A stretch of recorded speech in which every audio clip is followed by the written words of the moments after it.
Where do you live? Tennessee somewhere? Yeah, Mooresburg. Okay. People mistake Mooresville, Mooresburg. Okay. You know, but it's a small town. Yeah.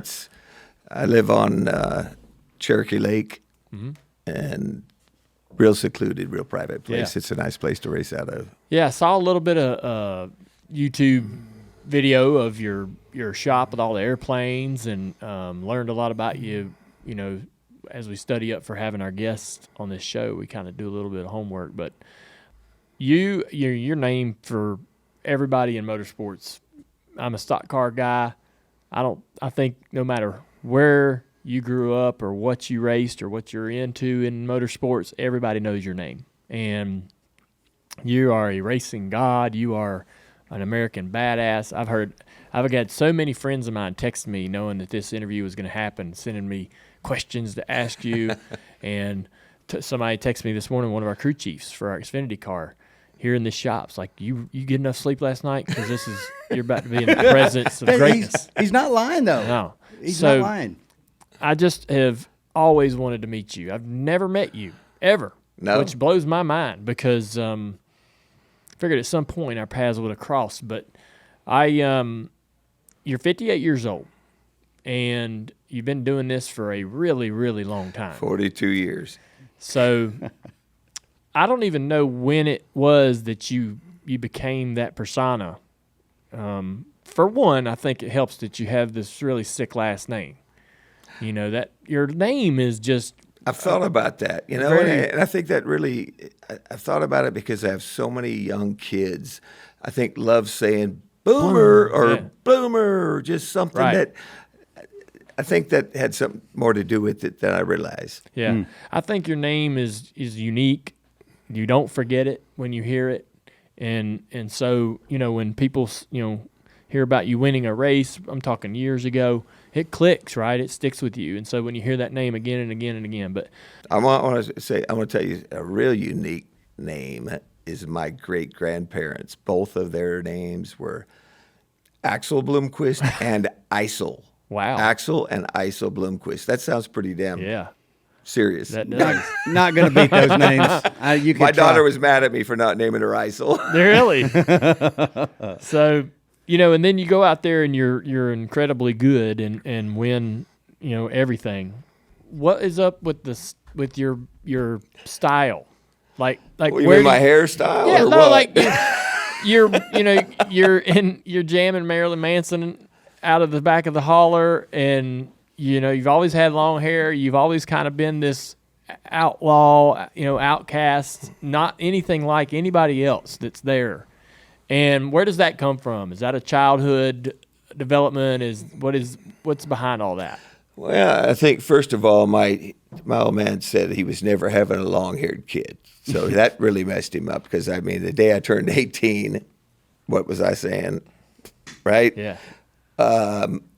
But like I've been on stage with Pantera, backup vocals to love, you know, just I love rock and roll, and I've sat across from Marilyn Manson and putting on his makeup, getting ready to go out for a show. A good friend of mine he drove for Florida Coach and had all these bands, and so I got to see a lot of bands and go out and experience a lot of things. Yeah. And you know, a lot of things you talk about and lots you won't. Yeah. So music. So we're here to talk about the ones you won't. No, I'm kidding. Yeah, no, absolutely. That'll be in the book. So man. music drove a lot of that. Yeah, definitely. I mean, I've got some, like I love Shinedown. I like the latest stuff I like, and I recommend anybody listen to Nothing More, Tired of Winning. That's right now one of my favorite songs. Okay. And it kicks, and it almost gets to the end, in the end where it almost slam dances in it. But you can understand, I'm really a fan of music. You can understand what they're saying. Sure. Not just rah, rah, rah. Yeah. You know, so, you know, when I went to Australia, I went there to race, but I really ended up just going there to surf. And growing up in California, I learned to surf, and that was something when I moved to Tennessee to race, there was no more of. Right. And then the last year, I went there for 5 years, but the 5th year, I didn't go to race. I just made enough friends that just went over there to go surfing, and we went to every cool surf spot in America or in Australia, from Perth to Melbourne to Brisbane to Surfers Paradise to all of it, and went to raves and just they had more fun than the law should allow. Yeah. Australians know how to have fun. Yes. Yeah. Where were you born? Iowa. Iowa. Iowa. How do you end up in California? Both my parents went to school together in Iowa, and both of my grandparents they farmed a square mile in Iowa.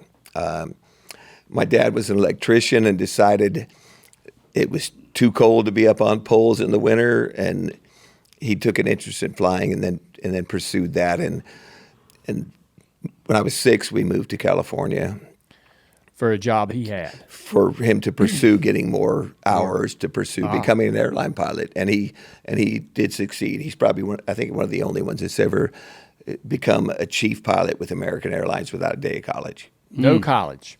And so were you went to flying school?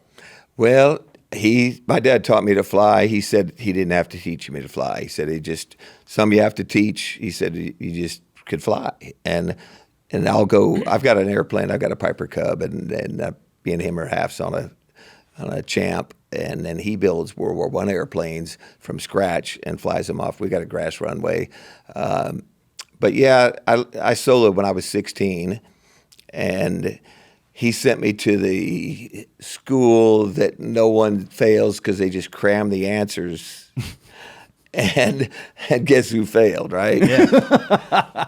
I was surfing and had a girlfriend and just had a 57 Chevy that had a 406 on nitrous and was street racing and flying. If you're any higher than 500 feet, I don't really care about flying. Yeah.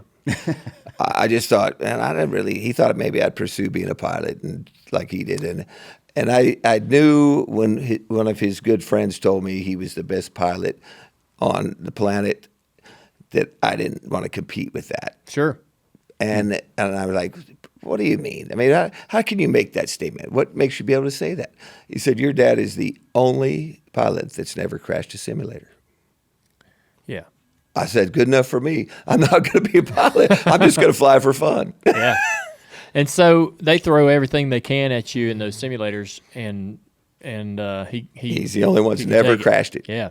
So you still fly today. Oh yeah. And what type of license do you have? Do you have a license? What are you cleared type for? No, you just jump in I've and go. never been pulled over yet. I just take off from our place and land at our place. You just go around in the sky a little bit? Well, no, I fly under the power lines, not over them. I fly on the water. I usually fly to go look for fish. I like to striper fish. And in the fall, like this time right now, like I almost went yesterday to look for them. But I can take my plane up and fly the lake. And this time of year, they're breaking on the surface. And you can spot them because their white bellies are rolling. And once I find them, then it's time to get the boat. If I don't see any, I wait for another day. And so when I was watching this video, there's this hangar just slammed full of planes, slammed full.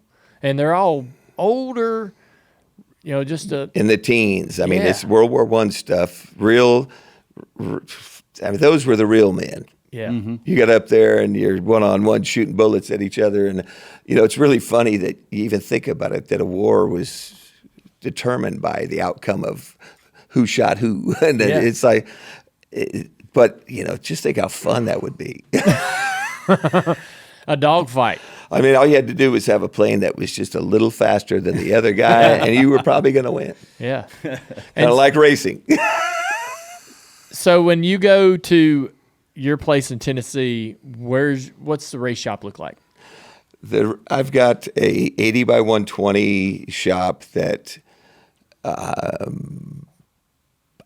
is nice. Actually, Shane McDowell rents another duplicate of that shop, 80 by 120, and Dale and Shane race out of that. And they're all those two shops are together. They're right beside. I mean, they're right beside each other basically. And he runs our race cars, and we communicate a lot. And that's one thing about dirt racing.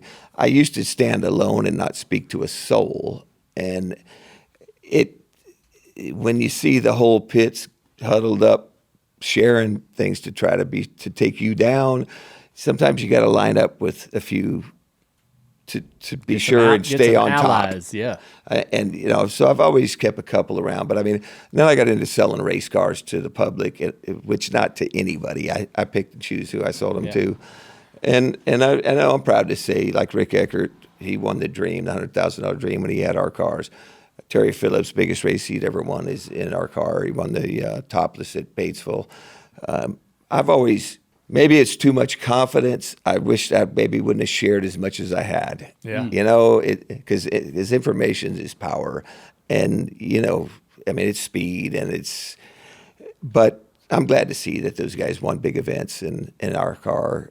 And I still have a weakness for helping. I mean, I like helping people. I like watching people succeed, and I know I can make a difference in their careers. But you get stabbed in the back a lot. Sometimes it's hard on your heart. Yeah. Yeah. So, do you have any of your old race cars? I do, actually. I have my number 18 from 96. It's got the shocks. It's got the carbon fiber rotors. It's got everything. I've got the engine that I won the Show Me and the Dream with that car, same, and I got the engine. And Speedy Bill was wanting to put it in his museum up there, and then he passed. But I might still work something out with him to get that up there. But I've been wanting to make it run again with the engine, and all I need really is a transmission and stuff, and just take it out sometime and test against what we have now, just to see what it can do. Because my old man would always say, he goes, you ain't going no faster than you did 10 years ago. Mm-hmm. That's not true. We're going tremendously faster than we did. Right. Everyone is. Yeah. So, but it would be fun to do that. But yeah, it's exactly the way it was the last race I ran with it. What was your first race car? Where did you race it?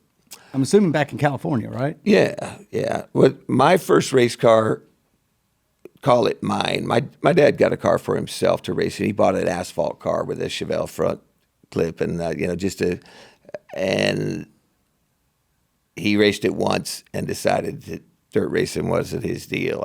And just said, "Do you want to try it? We'll do it next week with you." Where were y'all racing at? At Corona, California. Okay. And so I'm like, sure, I'll do it. What did he not like? Well, here's what happened. He did it to me, too. He didn't have an air tank, so he put 50 pounds in all four tires to get to the track and forgot to let it out. So he was ice skating. He wasn't racing. So, and that happened to me that when we went the next week, same thing. But after I'd hit everything but the concession stand, he remembered and let the air out. And so in the Conci, I won it, made the show, and ran pretty good. And that's when we decided to continue. Yeah. So this is the asphalt car that you're racing on dirt? Yes. So the very last race of that season, I either got spun. Either way, I ended up spun on the back straightaway. It was real dark. And the leader come around and almost hit me head on and swerved in time. But the guy in second didn't have time to swerve and hit me head on wide open and scrapped it. Wow. Everyone goes, well, that's the end of that kid, but that he was still motivated enough that you might even heard of Dillon chassis. Yeah. Okay. Oh, yeah. They were in California just building asphalt cars. Well, we went there and asked if they'd build a leaf spring car. And they, sure. So we did that. And that's the first race I'd won was that year. And then we got a Tri-City buggy car. And, I brought some photos, but, we didn't have time to go over those. But, I got some pretty good photos of the last race I ran in California. He was pretty much done. He said, he ain't spending no more money. He's done. If you want to continue racing. And we'd been back to Tennessee and looked at property, and I was in on that because I've been looking at the papers, and they're paying $10,000 to win all around. How old are you at this point? 18. Okay. So I left. He said that he needed somebody to stay on the property and cut trees and work, and that he would sell me the car. So price was $35,000. Wow, that's a lot. Good grief. But it had a new aluminum engine in it, and it was a new car. But I'd crashed it first time out and I didn't go. He didn't go with me racing, and that's when he said, I'm not fixing it. Well, there was a race coming up at Chula Vista paying $4,000 to win, which nothing out there paid over $1,000 or $800. And so he said, if you want to race that race, he said, you spend your money. So I did, and I saw a photo of Charlie Schwartz's car from the Dirt Track World Championship, that white wedge car, Yeah. car. I'm like, I can build that. And just got some white sheets of aluminum and made a big square box and out-qualified the field by a second and a half and lapped him twice in 50 laps. Yeah. And left for California 3 days later. Wow. I mean, I left from California to Tennessee 3 days later. Wow. What did they think about that car? Because that thing's crazy, right? Well, no, he knew he could recover a lot of money if he sold it after I won that race. What did the people thought about that car when you showed up? When I got here, I stopped at Larry Shaw's on the way to Tennessee. When you raced it in L.A. or California before you left, everybody wanted to buy it. Yeah, they didn't try to say, "Hey, it's illegal." There were no rules. There was no weight rule. Yeah. I mean, I'm racing against gremlins with wings. Okay. And everything you can imagine. It was the most bizarre show because there were no rules. Yeah. It just had to be a stock car, which that's pretty open. Yeah. So people had wings. I put on Lexan sideboards, had a 24-inch rear spoiler. And I had a deal I could hydraulically raise and lower it while I raced. Yeah. And as the race went on, I jacked it up higher and higher and higher and just killed them. Yeah. That was fun. That was fun stuff. So y'all buy some land in Tennessee. Your dad, why are y'all moving? He actually was going to buy land in Oregon. And why? Because Air California is who he got a job with, and they only flew up and down the coast. Mm-hmm. So he's looking for a place to retire someday. Okay. And we went up and looked at some really nice places on some salmon lakes, and I've always loved fishing. And we're up there, and we went to a restaurant. I'll never forget this young kid goes walking down the street with a salmon that's about as big as him over his shoulder. I'm like, that's me, you know. But then we went to the races, and it's like, no. I mean, it was just up in there. It was like going back in time. Yeah. And they didn't pay but $600 to win every week, and that's not what I've been keeping up with. Robert Smalley and the NDRA, and Smalley was from Kingsport, and like Newport, Bulls Gap, guys. That's where all the first 10,000 win races kind of started. Mm. So I'm seeing him 10,000 win. I'm like, that's where I need to be. That's where. So that's when I told him. I said, I can't do this Oregon deal. I want to race, and I was surfing. Had a girlfriend. Was pretty happy with. Just had my 57. I was drag racing with at 406 on nitrous and street racing guys and just having a ball. And then I had to make that choice. And had to leave all that. And he took this 57 on trade, which I was kind of chapped about. And then I moved to Tennessee and cut trees for 2.5 years probably, and cleared the property, wore out 5 or 6 chainsaws, and he took off $250 a week off the 30,000, which that was minus he gave me $8,500 trade on my 57. But anyway, so that's all I'm doing, and he sent me $50 a week to eat.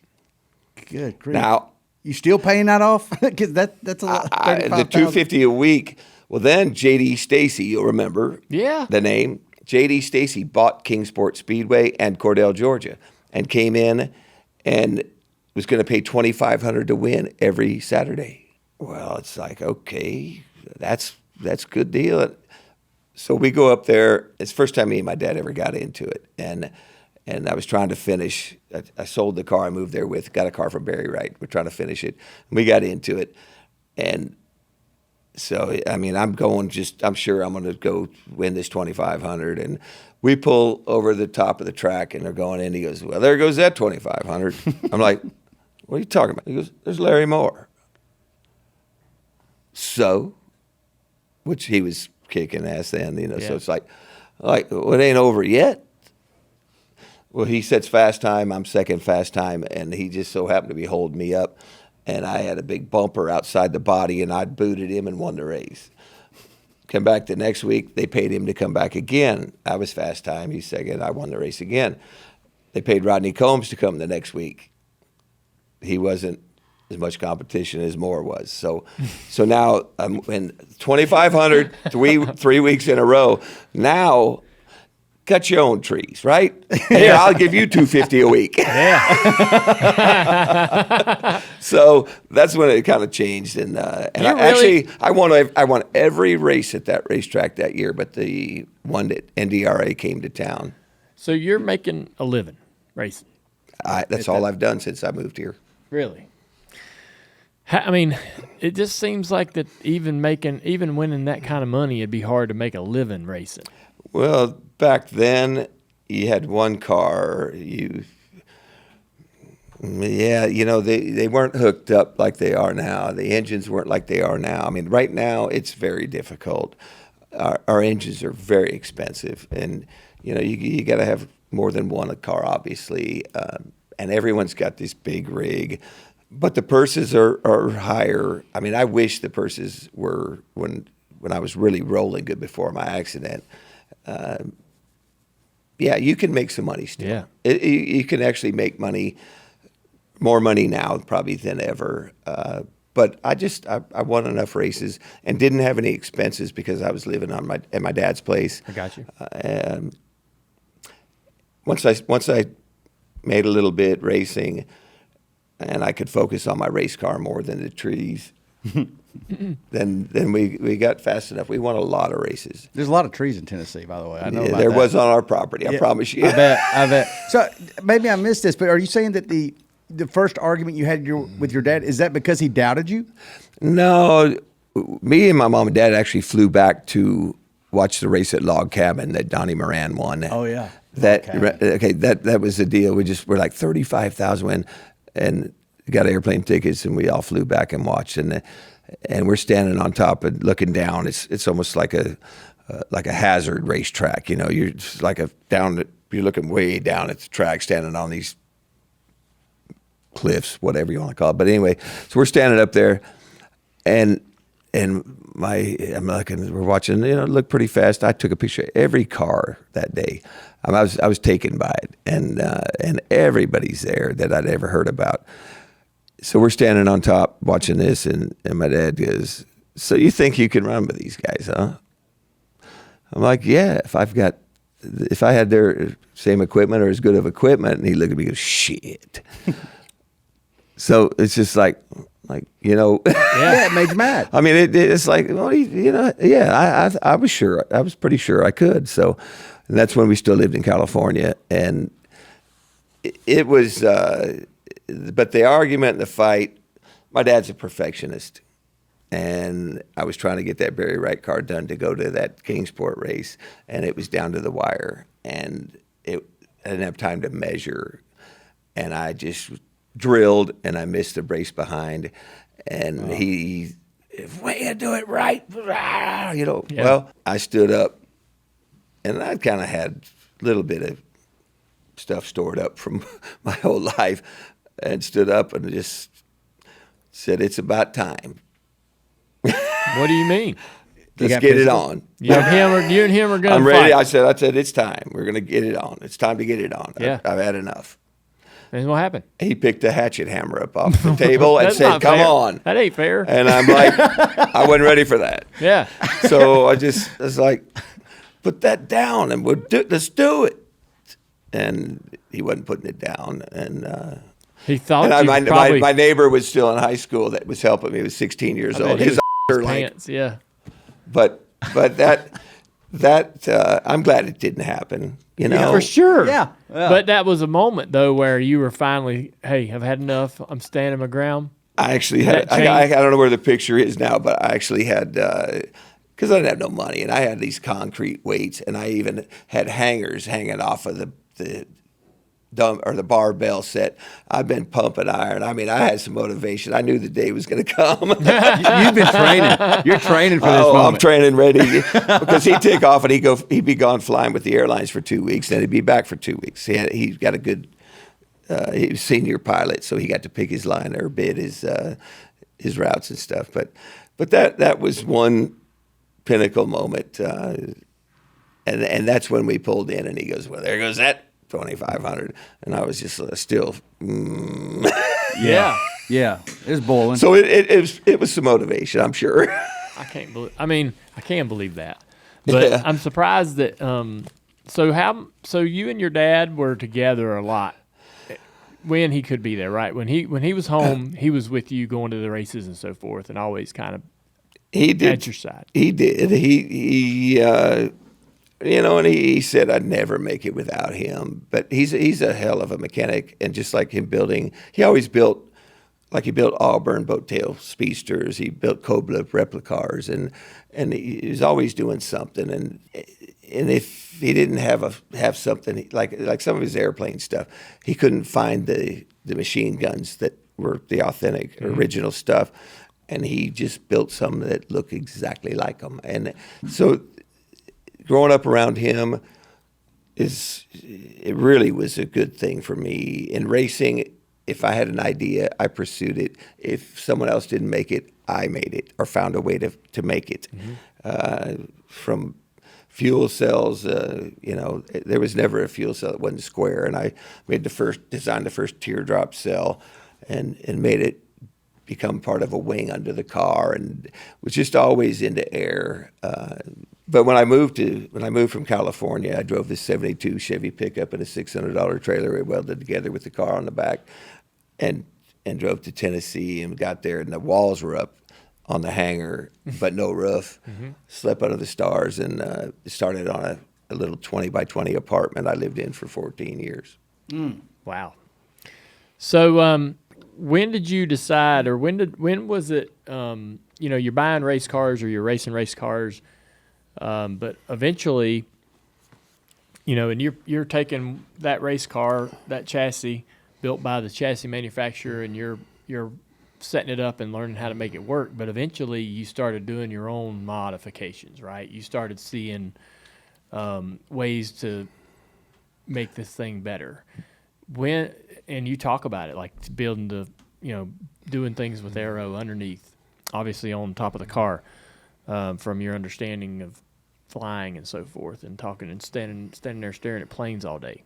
So where does the knowledge come from to understand you? I was watching this one video where you're talking about how I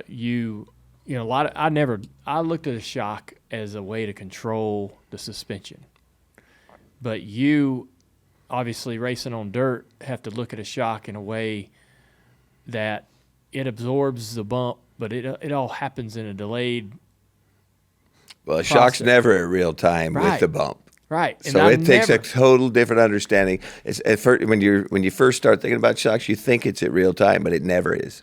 So when you were talking about that made me really I never thought about it like that, And so when did you start getting experimental? When did you start saying, why can't I cut that and why can't I build that differently, and why can't I shape that different? Why can't the rear end move this way? I think I had won every race at Kingsport, and some lap cars got in an accident, and I couldn't avoid them, and I hit them with the left rear going by. We had heavy steel tubes and all this, and never thought that it bent the rear end, and the race. I dropped out of that race because I crashed with them. But so the next week I go back, and I wasn't having any problem winning every weekend. And I go back, and I'm struggling.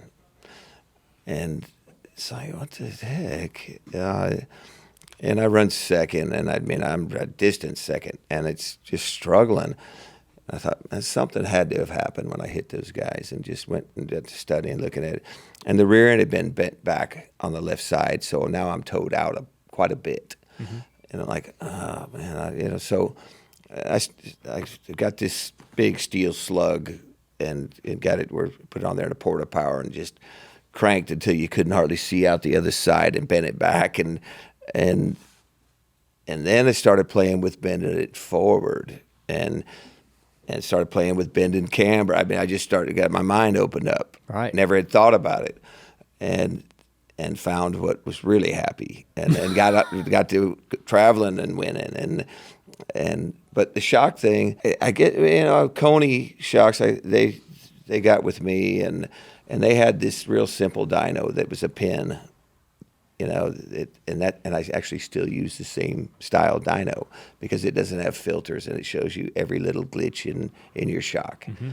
And just started studying, and I had plenty of shocks, but you just feel them by hand. I had a big arm hand pull, try to feel and just try to get, because there's no two shocks the same, especially back then. Right. So I finally got a dyno and got a library on all my stuff, and I made sheets and taped them up inside a cabinet in my trailer, and really got familiarized with that. Someone told me that Freddie Smith said if he's got to have a shock dyno to race, he'll quit. Well, it wasn't long he did quit, because it wasn't long you needed a shock dyno to be able to compete. So, but the chassis thing, when I was running a Barry Wright car, and Masterbuilt gave me a frame to run, and I got it home, and I'm putting it together, and I got it on 4 jack stands, and I walked by just for the heck of it, and I just pick up on the bumper, the engine's in it, most things are in it, and one side of the bumper picked up off the stand 2 inches before it picked off the other corners. I'm like, whoa. And then so I checked my Barry Wright, and it was very little. Yeah. And I've been winning with the Barry Wright. And so now I was a little insecure. I'm like, whoa. And this thing didn't have hardly any tubes in it. Yeah. So I come up with a way to flex test the chassis. And since then, and that was 85, and I've been doing it since then. What did it want? Well, I've learned, because I've checked a lot of other people's cars since then, and some guys' cars they're stiffer from right rear to left front, some are stiffer left rear to right front, and the percentage that they're stiffer, and I think intentionally. I don't know if the ones I checked were intentional Right. or not. I just know that they were way different, and then I actually learned the difference that the car wanted. The cars that were stiffer right front to left rear wanted a lot of left rear weight. Opposite what I thought. I thought in the car stiffer from right rear to left front, you about had to run right rear heavier. And you'd think stiffer that way, you'd run more left rear. And so I just kept learning. And then with that Masterbuilt, I think I welded 20-some foot of tubing in it. Whoa. You put more tubing in it. Just made, because it flexed so much. And they were from up in Indiana and Brownstown area, and the tracks were really slow and short. And Tennessee has some of the most aggressive racetracks, Tazewell, Bulls Gap, Atomic, Speedway, fast, high speed, high bank. And I thought, this car is going to fall apart in the short time. So I welded a bunch of tubing in it, and then went to winning with that car. And it wasn't long. They pretty much had all that tubing in their car that they were selling. But still, it's something that I really kept up with and have kept up with since. Yeah. And I know enough about it. I can manipulate the handle of my car. I've got some things that bolt in. I've got some I can put one direction for different places and another for others. So, wow. One tube, it's hard to believe, but could completely change the race car. Yeah. You probably know it. Sure. Yeah, we would go to cup tests and change the front motor mounts, from single standard mounts that you'd see in cars for years to that big front plate, and we'd have that crossbar on the front clip across the hoop bars that'd come in and out during testing and trying to see what would work best. And some of the best cars that I ever ran, when you jack them up, the floorboards would buckle. You'd be sitting in the car and you'd hear it go boom, boom, boom, boom, when they were jacking the car up off, to change the tires or something. The chassis twisting and the sheet metal's buckling and So my best were the interior beside the driver to the left. Some of the best cars. If that didn't crack and just try to break all apart, it wasn't a good car. So, talking to some people that are in your circle, your work hours are all over the place. Well, you were testing one night at Volusia County near Christmas Eve. You'd started at 11 p.m. and test till 7 a.m. all night long. and was pissed off I had to quit. Right. They came in there and the cops shut you down. Yeah, we tried to lock it where they couldn't get to us, but How are you testing in the middle of the night at a racetrack? Who I would, mean, who in the world would be testing at 3 o'clock in the morning? they left the lights on. You know, I mean, I had so many things I wanted to test. That's such a great place to get to test. If you get an opportunity, get all you can, because you may not get another chance. And we were just making a lot of headway. I had so many things. When was that? That was probably maybe, it's been 8 or 10 years ago. Yeah. On the flip side, you didn't want to go test even in the daytime. No, I hated testing. My problem, you do hate testing. No, see, I love testing because I come up with most of the ideas that I want to test. I'll never forget one time I was running a Rayburn car and you just could not get in the corner with cars that were 4-bar. And I just I got to figure out how to get right rear going in and left rear coming out. And that would fix this car. I fell asleep under my car, and at 4 in the morning I woke up and had it. And as soon as I did, I was like, I can do this. And I got up, and when the guy that worked for me got there at 8 in the morning, I'd already built it all, and I'd already called Atomic Speedway in Knoxville, scheduled going to test, went down there, and it was 3/10, and we smoked us the rest of the year and won the championship, and it worked everywhere. What'd you do? I clamped a second coilover behind so that when you got on the brakes, and it was clamped to the tube, so when the rear end rotated, it went into it, gave me right rear. When I throttled up, it took it out. But I still kept the one in front, just split the rate in half, and I played with shocks to where I put more shock behind on the compression side, so it really stuck it going in, and it was just way different. And the guys that worked for me, I never told them. I wouldn't tell nobody. Right. I said, and I've had guys get mad at me. They're like, But they well, could man, maybe see. I could help you. Well, but they didn't know Why you the were shock doing- or yeah. what springs. And they're like, well, man, I mean, maybe I can add to it. I said, how can you add to it? You don't even understand it yet. I said, best thing you do is just keep working, because I understand it, and we're winning because of it. Yeah. And you knowing it just makes you be able to tell somebody. Yeah. That's awesome, man. Mark Martin talks about his setups on his ASA cars back in the 80s and the late 70s, and he would run, he would take so much wedge, and he'd run so much wedge and left rear spring, you wouldn't even need a spring in the right rear bucket. He'd run without it. And, Yeah, I remember that. Crazy stuff, Yeah.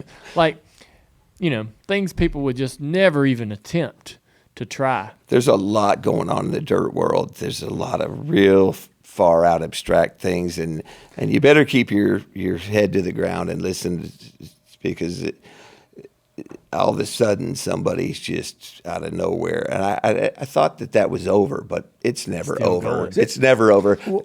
I think that because you're so, I think you're so open-minded and unique as an individual. And we got an open window too to that do a lot. Served you. Yeah. Oh, I love it, because Yeah. I would have never been happy in NASCAR or asphalt racing, because All the I like rules. to build. Yeah. I can't be constricted like that, and I love the ability to think outside the box and build it, make it, race it, and get results. And that's why I said when you say you didn't like testing, I love testing. I like testing as much or more than racing, because I'm testing things that I know are going to make a big difference. If I knew enough, if my mind worked that way, I would be driven to go to the track to attempt it, a and lot of satisfaction Yeah. and something you think of or lay Create. under the car and fall asleep and wake up with and follow through with, and it works, and you go kicking ass with it. A lot of satisfaction. So this is so interesting, because it reminds me of the Gary Ballou conversation. When you have somebody that's so innovative and thinking so outside the box that nobody else is on it, you also catch a lot of static from the competition, either from jealousy, especially when you're wiping the floor with them. What kind of static did you get? 3/4 of the rule book is because of me. Congratulations. It really. If you read the rule book, probably over 3/4 of it are rules to stop all the things that I was doing and come up with, and people don't want to work that hard, so they just get a rule put against it. yeah, That's aggravating, though, isn't it? It And is. how do you deal with that? Well, here's the thing I've learned is you quit working on things they can see. You work in areas they can't see. But you also did unique things that I like to do, and that's you'll have something that's an obvious decoy. Oh yeah, like something looks like lead that's empty, and a lot of things. You'll do something. You gotta throw them off. Yeah, you'll do something that's absolutely obvious that you know that they're gonna go, hey, you got to take that off, and you'll be like, yeah, you got me. But they never see the other thing. Exactly. That's really what you want. And when you think you've really got something that's going to be an advantage, you need to do something that is so obviously blatant and actually pisses them off and insults them that you even tried to do it. Yeah. And that's all they see and all they think about. They get fixated and you go on right that. on through with the goodie. Yeah. So this is. I heard a story. You tell me if it's true or not. But I heard a story that you actually had implemented a setup in a car that you had first crossed your mind in a dream, or like you had slept on it, and then all of a sudden That's the one I woke up at 4 a.m. with.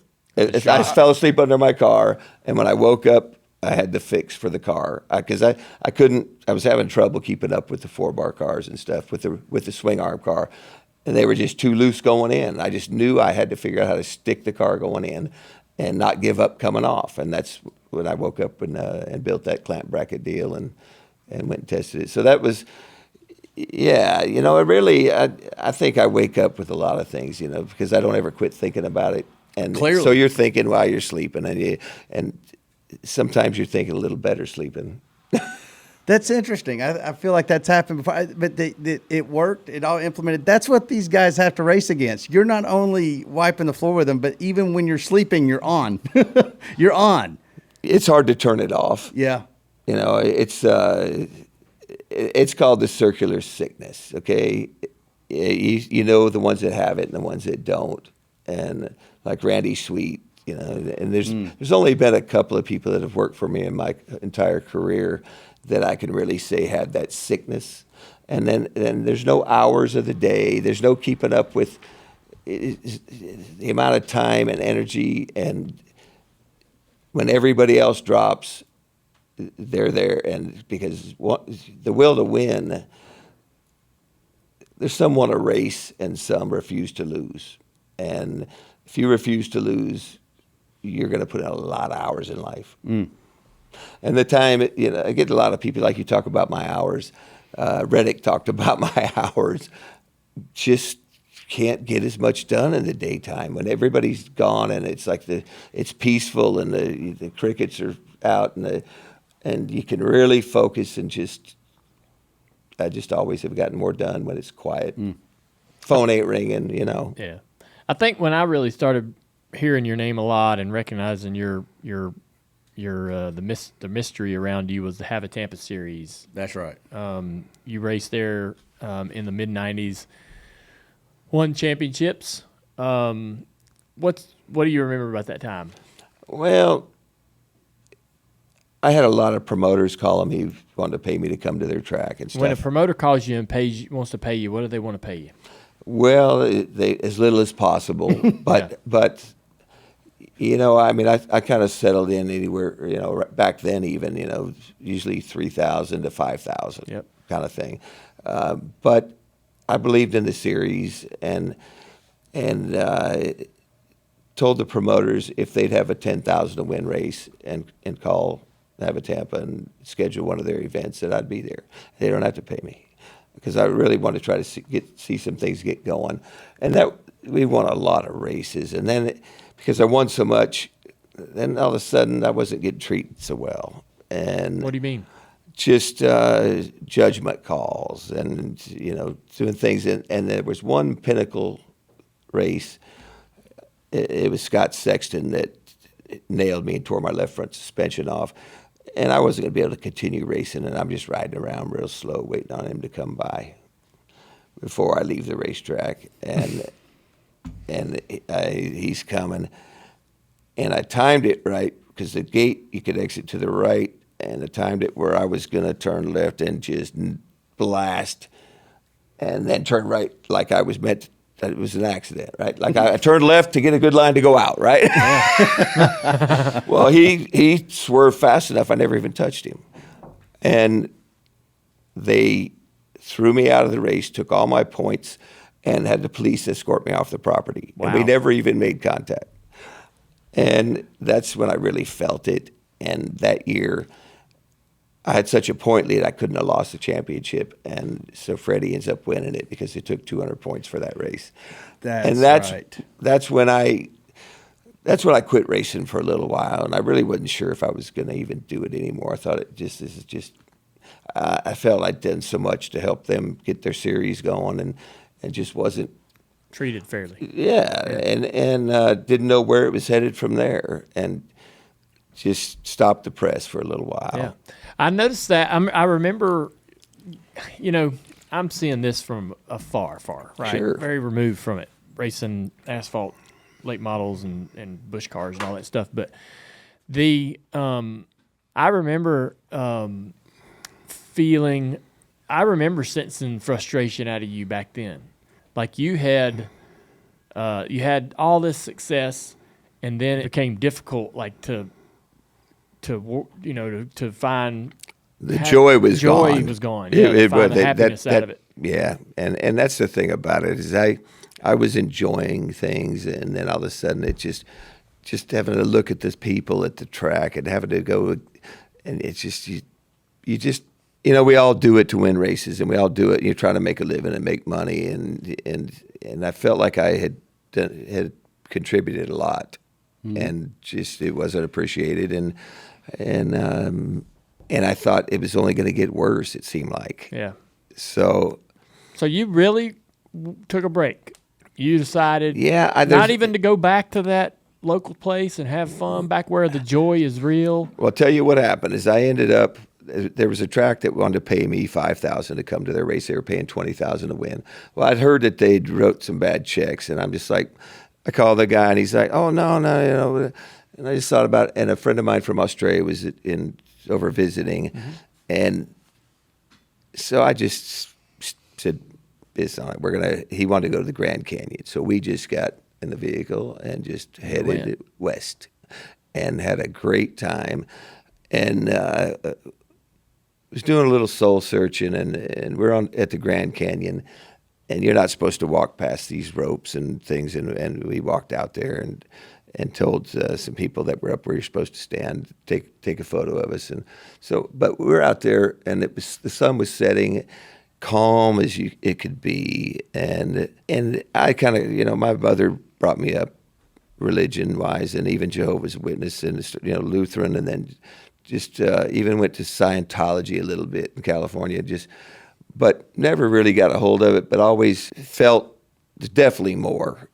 And you're searching. And I got where I was searching after that. Just kind of had a spot inside of me. It was kind of empty then, and didn't know what I wanted to do after that. And we're out on that rock, and I said something to my buddy. I said, "Hey," I don't know, you ever prayed before? He said, "No, I wouldn't know what to say." And I said, well, I was just going to say a prayer here. Just, I didn't know if you wanted to or not. It didn't matter. He said, again, you didn't know what to say. I said, well, maybe you say that. Say, I don't know who I'm talking to. I don't know what to say, but, just whatever comes to your heart, So, but my prayer was, I wanted to know, and can you just give me something to show me. Just give me something where I never doubted again. I'm tired of doubting. And the wind blew so hard for about a minute that I had to put my arms out for balance. And so did he. And then just quit and was dead calm again. And I looked at him, he looked at me, and I'm like, whoa. Well, I said, what'd you say? I was like, and then really it was bizarre because after that, my life kind of turned upside down for a while, and a lot of really bizarre events happened. And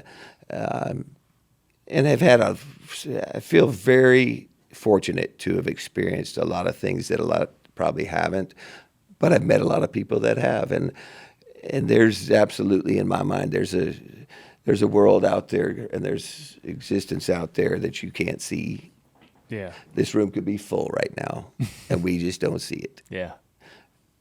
And then everybody people will make fun of you, talk about alien stuff, and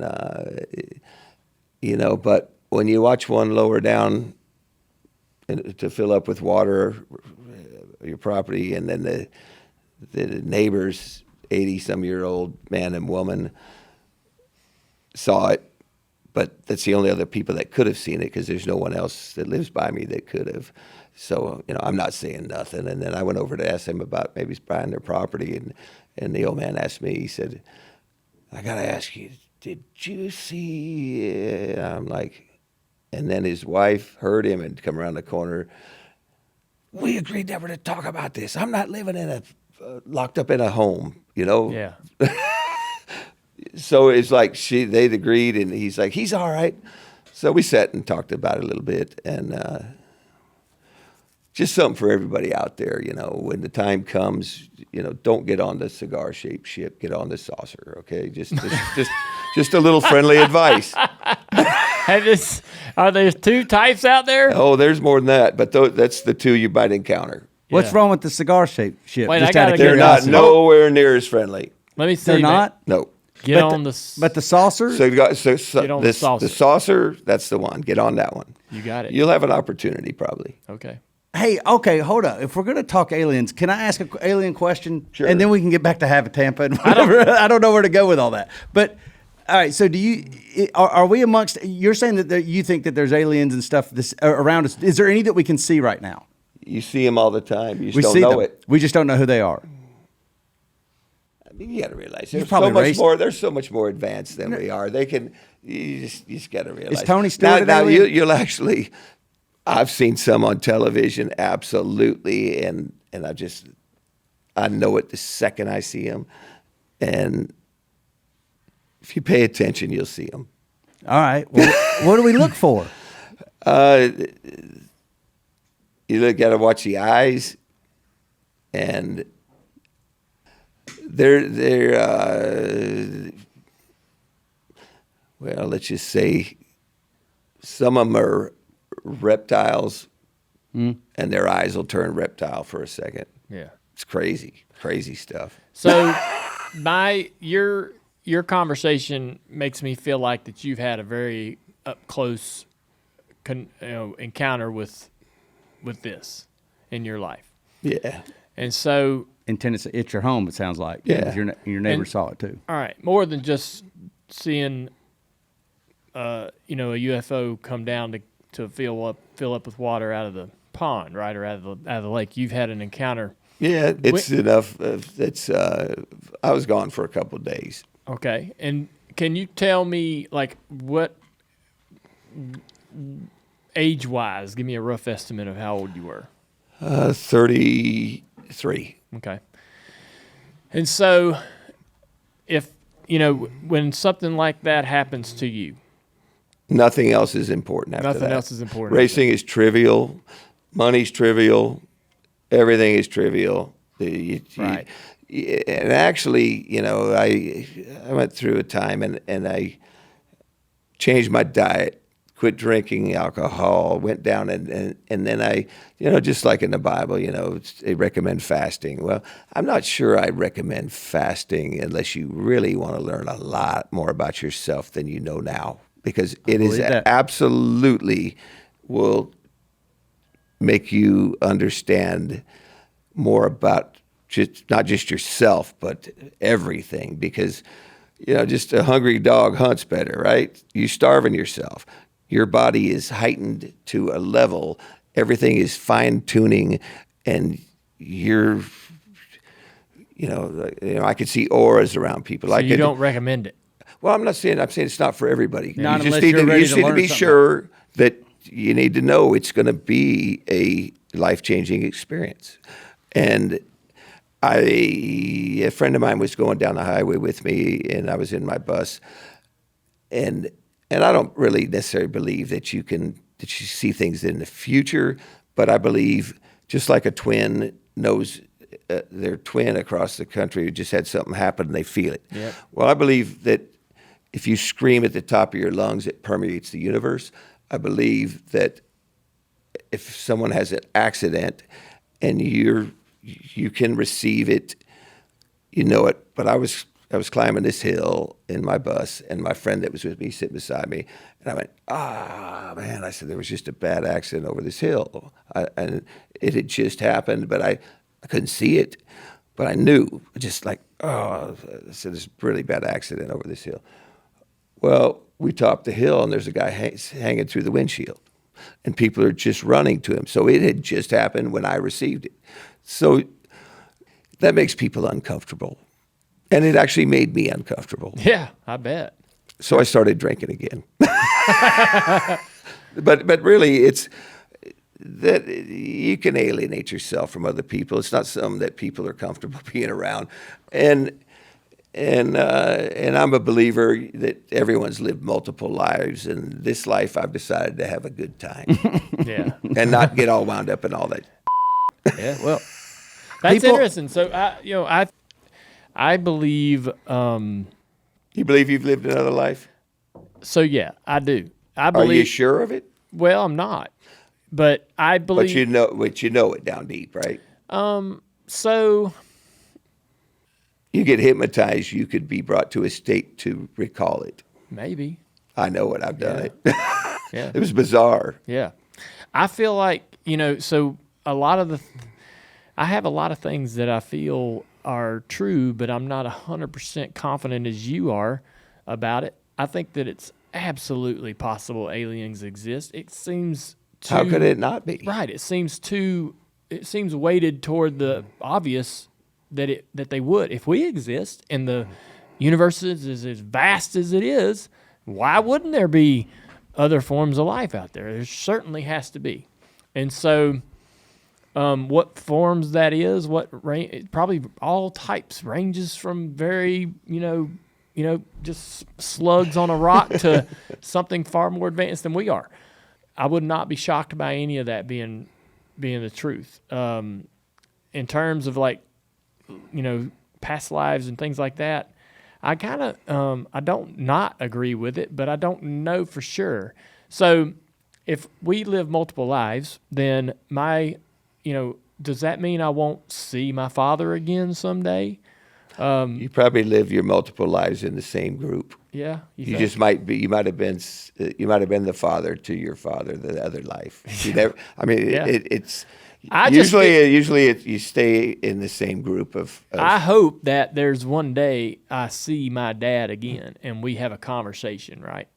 I dream about him maybe once a year, and it's like he is there. I have dreams all the time that are just dreams, but when he's in them, it's not a regular dream. It's like he's coming to see me, say hey. I'll get to where I miss him so badly. It's like he comes to my dreams to quell that. Right, that is him. That's him when saying he is there. He is there. Right. I know. And when that happens, you don't have to see him. It's kind of like you'd know him in the dark, no matter what, right? Yeah. So the real close people you'll know in the dark, and after this life you might be in the dark, but you'll know they're there with you, and then you might decide to do something together again and go be whatever you want to do. You decided to come here. Yeah. You decided to come into that family. Yeah. I guess. I mean, I hope that one day we all figure all that out. I mean, like you have you feel like that you have seen more than most and understand more than most, and I envy that. It gives me comfort in knowing that. I guess I'm glad that you're not freaked the hell out and you're like, we're all doomed. No. To know what you know, and you're sitting here going, everything's trivial, money's trivial. I get the reaction to that. Like if I had experienced what you have, I would absolutely probably have the same feelings. But the fact that you're not sitting here going, hey, just make sure you're, just make sure you're on that boat, not this, right. this. I'm, Well, if you have it, if you have a choice, that's just a recommendation. Well, we know what ship to not get on. That's right. That's what I meant. Yeah. If that time comes. Yeah. Hey. So I wanted to talk to you, man, about you talked about how your life turned upside down. And we don't have to go into details, whatever you're comfortable with, but you got arrested for possession of cocaine in 93. You're still racing then. What happens, everybody makes mistakes, that you're able to move beyond that, continue racing, and then you quit racing and your life turned upside down. I mean, Well, the reality of I got charged with possession from something that they found that had some residue or whatever. Yeah. But anyway, I was actually charged with sale of, which I didn't do. And because ever since we moved to Tennessee and my dad built the runway and he got airplanes and people assume things that weren't true. right. So I wanted to just, if I could interrupt you, I had forgive my ignorance. This is an ignorant thing that I did, but I somehow at some point in my life in the late 90s all the way till probably a couple years ago I somehow saw similarities in you and you just mentioned him, raced down in Florida, came on Gary the show. Ballou. Gary Ballou. So obviously, I never thought that you and Gary did the same thing. Gary's, He was notorious smuggling. Yeah, he drug smuggled. smuggler. Yeah, he smuggled weed up. Right. up Yeah, no, I never even knew him. right. But when I would hear your name, I would think that I would do the same thing. Because I read somewhere you had this arrest, then I would think, you'd hear rumors or you'd hear stories about you smuggling drugs up and down the road in the tires of your race car, right? Crazy things. Having never met you, never been in your world, never been nowhere near your world. And you thought, sounds exciting. I thought, well, it fits the wild man, crazy badass persona. Yeah. That you're like, just, lawless. It fit the. I mean, a little bit that way, but not in that way. Sure, there, not in that way. I mean, I definitely have been lawless, but I think people wanted to think. I think at they wanted times to. I think that they wanted to. You were doing way more than was reality Absolutely. because it fit that narrative in their mind. Well, and the hair didn't help, No. and the airplane and the runway and airplanes, and it's just something that naturally people are going to want to talk. And really, if they can't beat you, they want to try to make you look bad. Okay. That's really the truth. I was really surprised that. Do you remember, like, rock bottom? Was there a rock bottom? Was there? That I have always been a strong enough individual that when this happened, I knew the truth. But what was so bizarre, and I was just telling you girls out front there, this, like I'll never forget walking through the trade show and Chris Economaki is at a booth, and I didn't really care who he was or didn't really, I mean, I knew who he was, but so I'm walking by with my first wife and he said, Scott, he said, I noticed you don't subscribe to my magazine or my paper, Speed Sport, whatever. Yeah. And I'm like, yeah, you're right. I said, I don't subscribe to that people don't research what they write about. Because they said something you didn't. I'd won $40,000 that month racing. They printed, I took in $40,000 that month in cocaine sales. What? Really? Yeah. Oh, I mean, there's so much. Here's the thing about it: just not just the racing papers, but all the radio stations, all the local television stations. I had been successful enough, and you hear you talking about you on the radio and the television. You know what I did? I turned all of it off. I didn't read any of the papers anymore. I didn't listen to the radio. I didn't watch television. I stayed at home and I went fishing and you'll all know the truth one day because you're all wrong. And I won the only case of entrapment ever in the state of Tennessee. Yeah. So it was just, again. That's rock. That's when you're talking about your world turning upside down. That's what you're talking about. Yeah, no, it was definitely an eye opener, and you learned. It's really funny because you had, I had a lot of people right, and there's people they go, man, I know you're doing that, man. Hell, I'd have damn done that, just Yeah. like no, that's not the way it was. And then you have one that just won't even ever speak to you again and just turn their head every time they see you, and you thought they were friends, and so you learn a lot about people, and Damn. And it's something that I'm not saying everyone should experience, but you really learn a lot about people. So, all right, I got so many questions. First of all, one is I am an example of when you were going through that time, and you mentioned Tampa Dale. I mean, that's when I first heard about Scott Bloomquist, and it was somebody from work who said, I mean, I was in high school, and they're like, hey, let's go out to Cleveland Speedways, Cleveland, Tennessee, right? Cleveland Speedway, and Scott Bloomquist is going to be there. And we're going to go watch Scott Bloomquist in the Tampa series. And I'm like, all right, I'd never been to a race, Scott. I'd never been. And this was in 94. So this was fresh off. I mean, like, I think it was 94 or 95. And so you would have been fresh off this arrest. Am I right? Am I getting the timing right? It was right. I think it was right at 95. I was racing with Barry Wright, and Barry, God love him, he had to endure a lot of that with me, but we kept racing, and he told me, he said, of any driver I've ever raced with, he said, he was shocked that my personal life didn't affect my racing, and I kept winning, but I knew that it just wasn't real. It wasn't me. I wasn't even the person that even was part of the transactions or any of that, but they wanted me so bad that they turned it all around, and that's why they lost. That's why it didn't pan out for them. But it still put me through major education about life and about people. I guess my point on that is that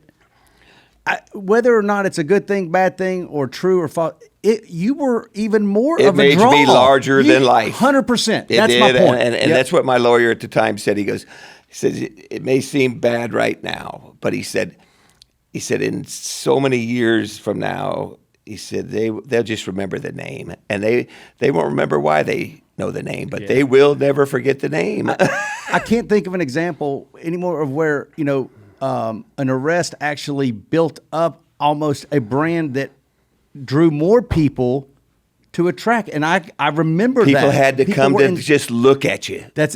And I was one of them that day in Cleveland. So did you serve jail time? Because now I am confused about this. No, actually, what ended up happening is they found straw on the property. Who knows I don't know what it was doing there, but I guess it had some residue. They said so. They charged me with paraphernalia and possession from a straw.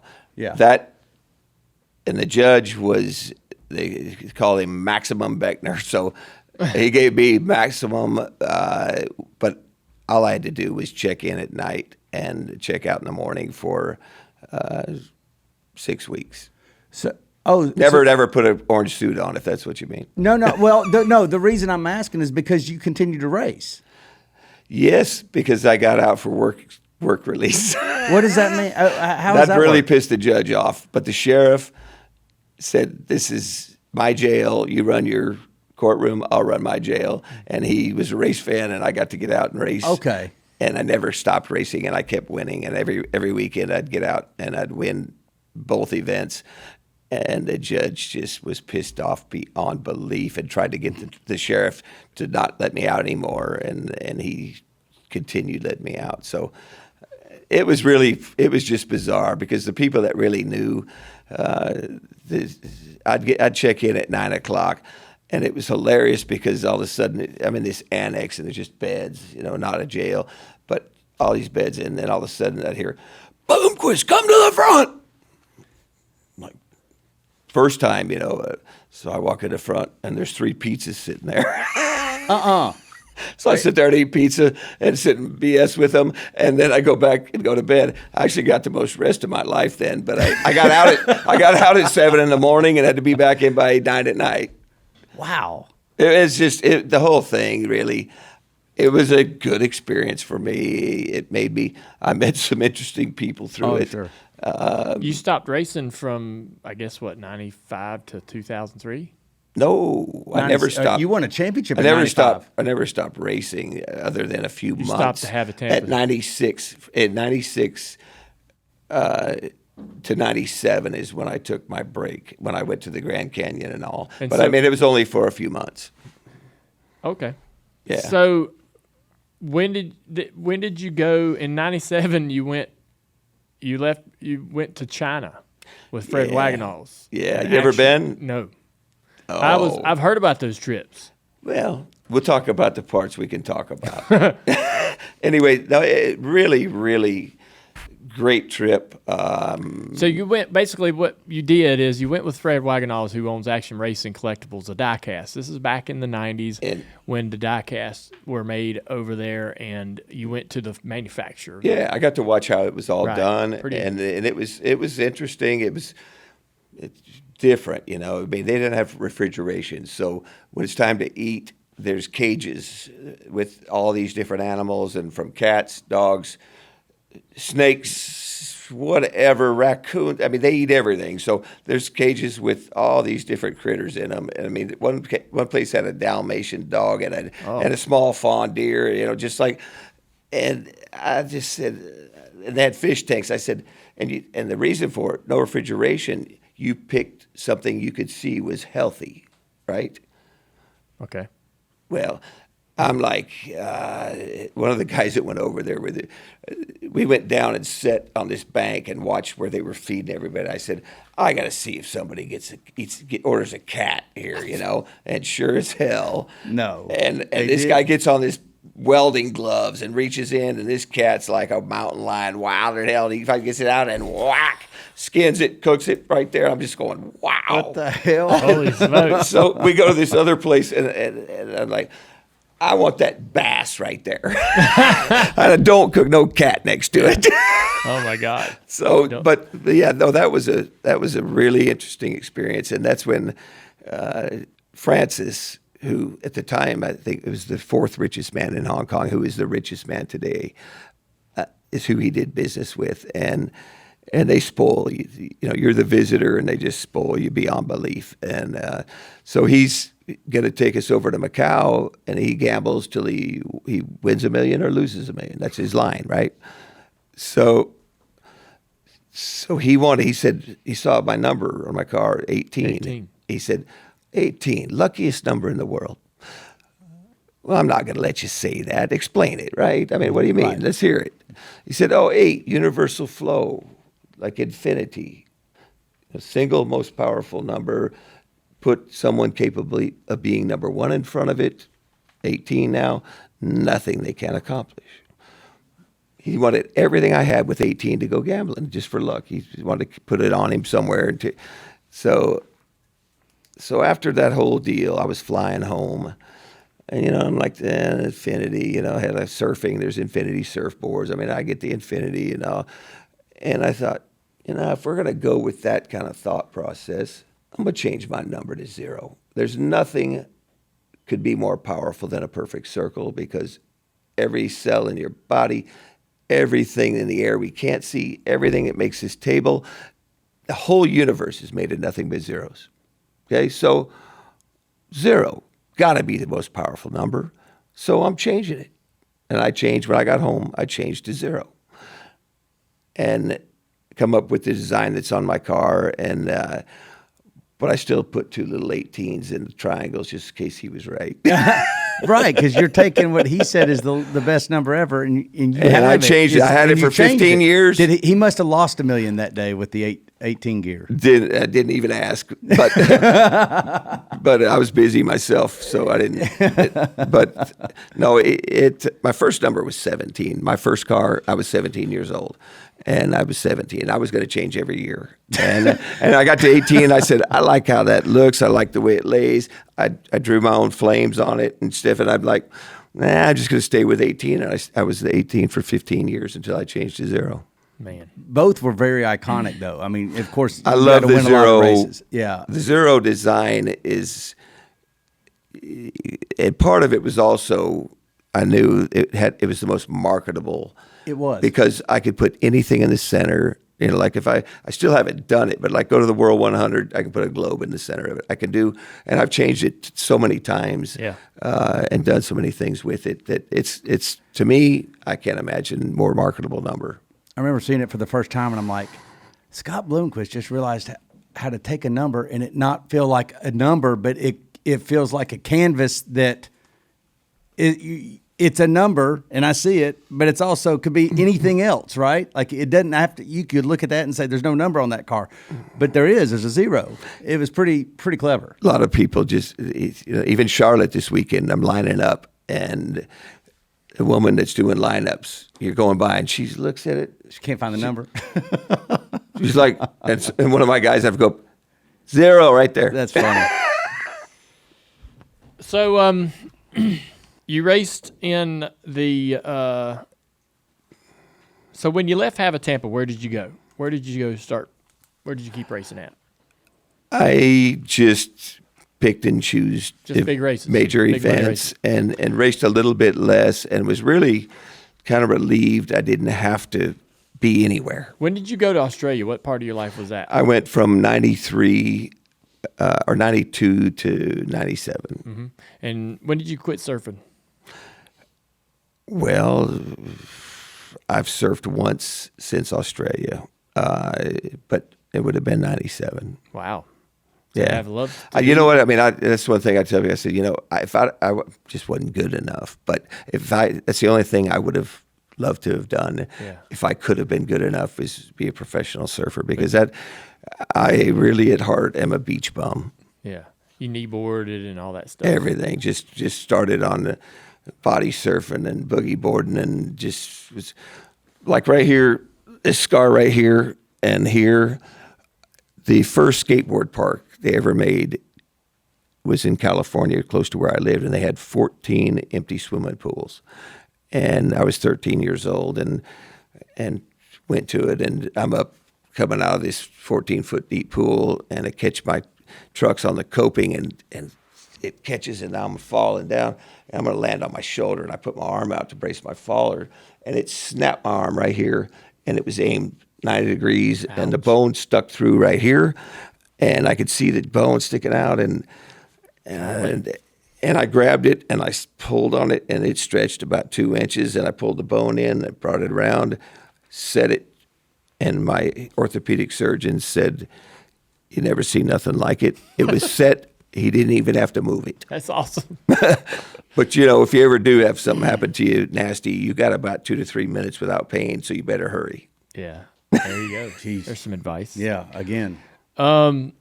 You said that you said that the deal in '93 with the straw was not what it was, but you got arrested again. At what point? 2003. Yeah. I actually I was at a guy's place, and he had a blown Camaro, and we were drinking, and he's like, "Take it for a drive," and we're out in the middle of nowhere. So yeah, man, I'm going to take it for a run. It's got slicks on it, man. I mean, I'm like, I'm going to go out and get it on, right? Well, I pull out on the highway. Well, it had a fuel shut off. I never even got to get in the gas, and it died, and I coasted the shoulder off to the side. And I don't know whether they were waiting or whatever, but anyway, it wasn't 10 seconds. Cop pulls up behind, gets out, comes up, and so, I mean, at least I didn't get in trouble for drag racing or doing something else. But anyway, so he searched the car, and there was something in the car. And so they, like that again, that was not a deal I did any time or anything. They actually, I'm surprised you even found it, because it's not even on my record, because they realized, that it wasn't mine. Yeah. I'm surprised we found it too. We got a great. How do you guys? You guys are digging. You digging deep, ain't you? We got a great historian. So, that issue back then didn't deter no bump in the road, no problem. That really just came and went so fast, but it was bizarre because it came. I don't remember whether it came out in the paper or it disappeared so fast that nobody could find it. Yeah. And everybody's dying to find it. But I guess they pulled it. I don't know what the heck. But and that was kind of bizarre, because even the police there, I had to go back up there. And again, I went up there for a couple of days, and had to check in at this time and got out at that time and went fishing for a couple of days and came back home. I mean, if that's what I was about, I'm sure I would have probably ended up having to endure a lot more, wrath for it. But that's just not what I was about. I mean, we all know people that do a lot of things, and I don't judge people for what they do, even though people do like to judge others. I just live and let live. Sometimes you're just in the wrong place at the wrong time. Yeah. All right. So I agree with that. But the thing keeps following you. Let me ask you something. All right. Mm-hmm. Y'all ever done any? Well, to be specific. I know you all ain't gonna done any kind of illegal drug. I have not. Hell, I'll say it straight up because I ain't afraid of done acid once. Never again. Was in New York City with a good friend. Sounds scary. And was the most bizarre night of my life, and don't want to do it again. Yeah. And then I've done ecstasy and gone to raves in Australia and had more fun than law should allow. Probably wasn't good for me. Didn't give a okay. Rave dance with some chick for 3 days and ran off with her the rest of the time and come back rave some more, right? I mean, it's like, they're experiences that I would never, ever trade. That's just, it's like you do something that in a situation and you're on vacation and there she is and here it is and you're dancing and you just, man, it was a great time. But no, I've always had too many responsibilities to be able to do anything. Keep you out of trouble. Like that. Big trouble. Responsibility keeps you out of trouble. You're right. And I've had way too many responsibilities and had too many people relying on me in life and too many sponsors that I didn't want to upset. And never, and even marijuana, kind of thing.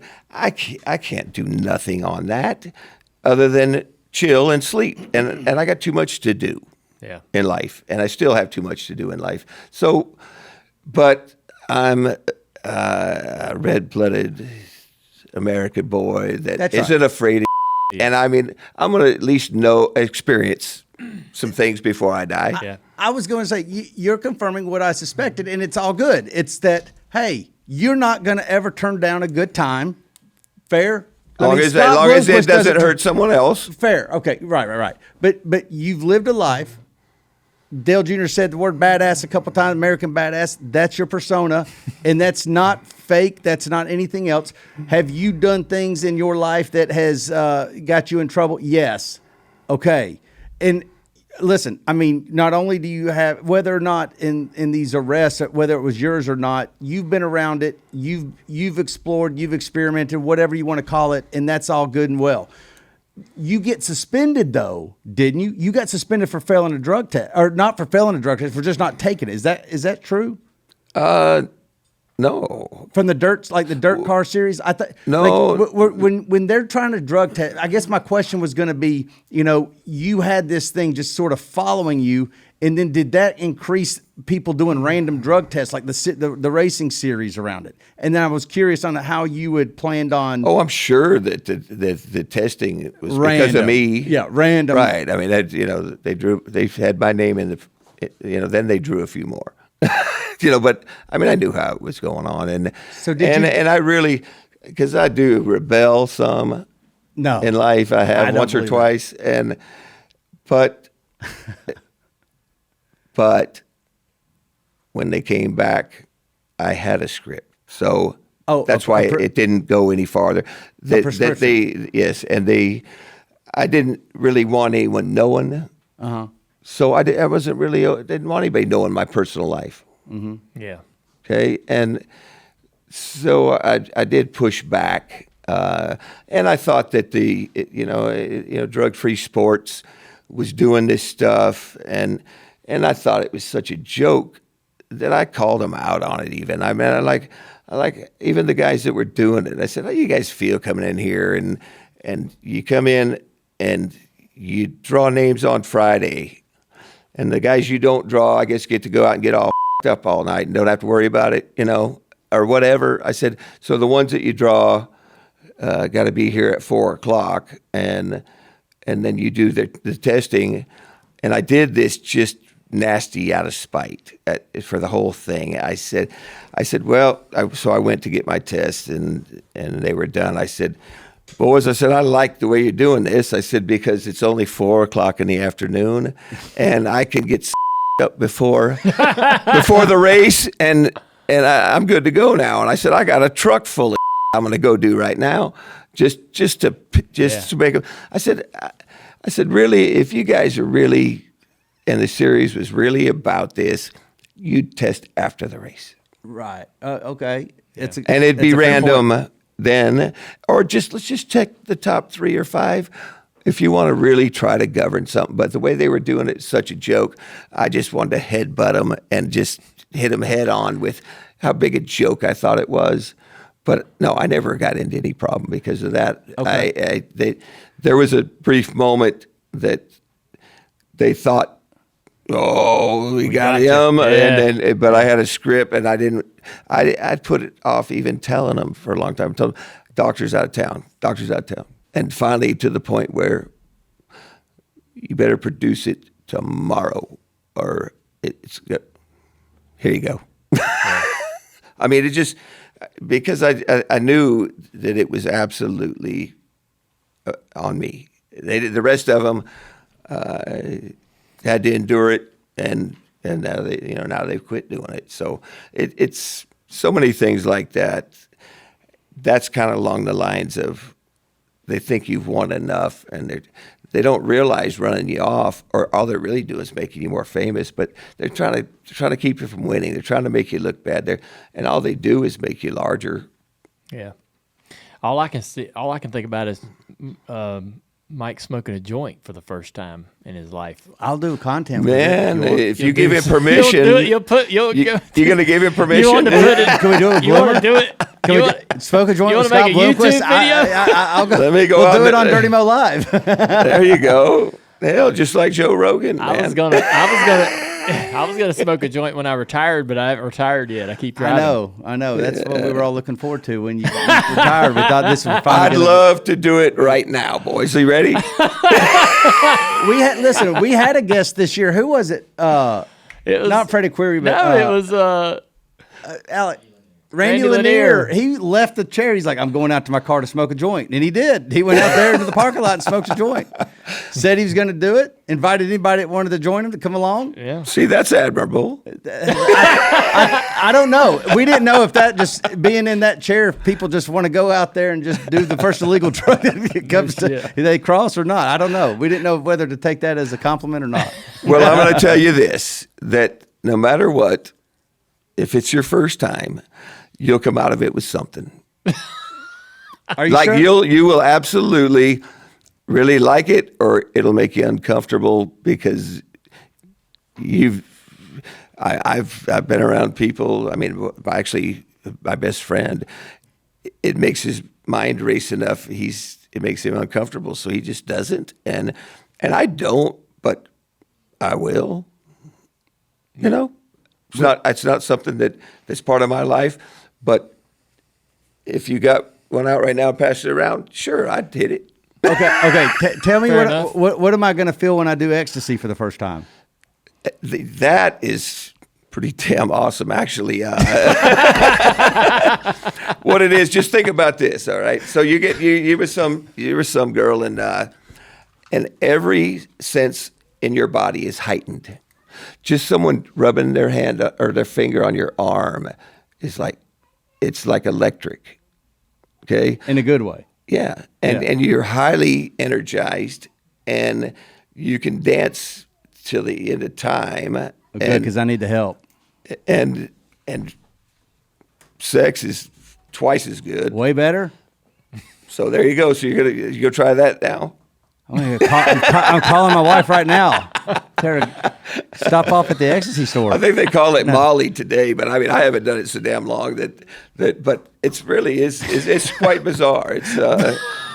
It's something I enjoyed experiencing, but again, I got too much to do in life, and dancing ain't it. I got a feeling, Scott, that this conversation is not going to help your perception or the perception out there for if you were trying to shake all of that. I don't know if this is helping. It's not about shaking it. It's about being human and experiencing some things while you're here. I'm here to experience life in this body, and I'm going to use it. Because I'm going to leave it one day. I'm going to use it up, and I'm going to discard it, and it's going to be used up when I get done. Let me ask you. Let me ask you a couple more questions. Why is your brake pedal and your clutch pedal reversed in your cars? You have the clutch in the middle. Is that true? Do you like racing with your legs crossed and crushing your nuts? Because my legs can be way farther apart. I brake with my left foot. Yeah. I was like, okay, so but it's right beside your right. Yeah. Ain't your nuts crushed? No. Tell us about this, Dale. Give us. I drive like this with my knee thrown out. I mean, I've road raced. I've done heel toe downshifting, no secret. I mean, I've done all that, and I can do it. But I'm absolutely the most comfortable. Like I'm sitting in a recliner in the living room. My legs are out, and I'm just. Being comfortable is number one. Yeah. But that's true. You switched the two pedals. I have never had, from the first time from when I started racing, I think, and I had my first car, I'm like, this is, because all we do is push the clutch to get moving and we lock it in gear. Then you're done, yeah. Now, about every car I've ever sold, I sell that way. And the guy calls you and goes, hey, I need a new front clip because I mashed the clutch. They do. Thinking I was going to mash the brake pedal. They've done it. Oh, I'm sure. Oh, it's like, hey, and the first thing I tell them, and I see guys pull on the racetrack and they don't even try the brakes and just floor it and go in the first corner. I say, look, what's the first thing you do before you get on the gas is check your brakes, right? Yeah. And once you feel that that's the brake, don't move your foot. All right. And you'll be more comfortable. A lot of them really love it and continue doing it, whether they're in my cars or not. And some of them hit the wall and change it the next week. You were talking to Bill Elliott at one point about driving a stock car that he owned. Yeah. Is that true? I went to buy a car that they had won. You were going to buy one of his cars? Uh-huh. Why were you going to? Because why were you going to drive stock cars? I was just going to try it. Yeah. I realized that I'm not cut out for a day you had job. A plan? What was your plan? My plan was that he had won a race in that car, and it was complete, and it was sitting exactly the way it was when he won the race. Cup car? No, it was a Bush car. Bush car, yeah. Yeah, it's Xfinity now, Bush then. And so I drove over to look at the car, and while I'm there, it's like, okay, and this is it, and it was sitting exactly the way they'd finished the race, and obviously they got paid and they got the win, right? So I'm like, so if I'm going to buy this, all I asked for is if someone from this place can walk it through tech and represent it as the exact same car that won the race, and I should be able to at least get to race it one time as it won. Okay. We can't do that. Why? Because it wasn't legal. And then started telling me all the things I was going to need to be able to race it. And then I also got a call from Mike Helton, who's Mike Helton? Well, I knew afterwards. I figured out who he was.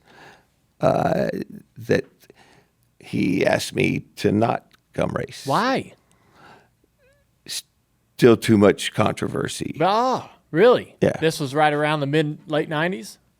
And said that he'd welcome me with open arms if I'd wait a while until all that went away. And then that opportunity didn't never come. Well, because when I got done listening to them about I'm going to need a body man and I'm going to need all these carburetors I'm going to need, and the list just kept growing and growing and growing. And I said, so I can't race the car that you just won with. And I said, why is that? He said, I'm just going to be straight up. You're just because you're not Bill Elliott. I'm like, well, this ain't for me. Yeah. And I never looked back. Knowing what we now know of you from all this conversation, you don't conform to everybody's rules very well. And so as soon as that starts stacking up, as soon as I knew that the playing field wasn't the same for me, I was done. Yeah. Did you follow stock car racing at all? I mean, I always kept my eye on it. I'd gone to, it was really bizarre. even when I lived in California, I went to Riverside and watched it, and I've been to Bristol, I've been to Charlotte, and actually I drove an ARCA car at Michigan and Atlanta. Really? How'd that go? Pretty good. I mean, that's pretty good, really. And And then I drove the ARCA car on the dirt at the mile. You did. And it was just kind of playing a little bit with it. But it just wasn't my cup of tea. You I know? understand. Yeah. I liked, and actually, I went to Coburn, Virginia, and drove a late model stock. Yep. First time I'd ever done that, and we won the race. First time I'd ever gone, and we won the race. Damn. And it was, there was all the good guys were there. Yeah. I ran an all-pro car at 411, and I got second to Freddie Query. But I'll never forget that because it was 110 degrees, and that was a Camaro that I think Arnold was who owned it, and had no ventilation in it, no air ducts, no nothing. I think it had been sitting in the barn, I guess. I don't know, but they got it out because they wanted to promote I was going to race it to get people to come. They never thought I was going to run good, but I was asphyxiated with exhaust and the heat.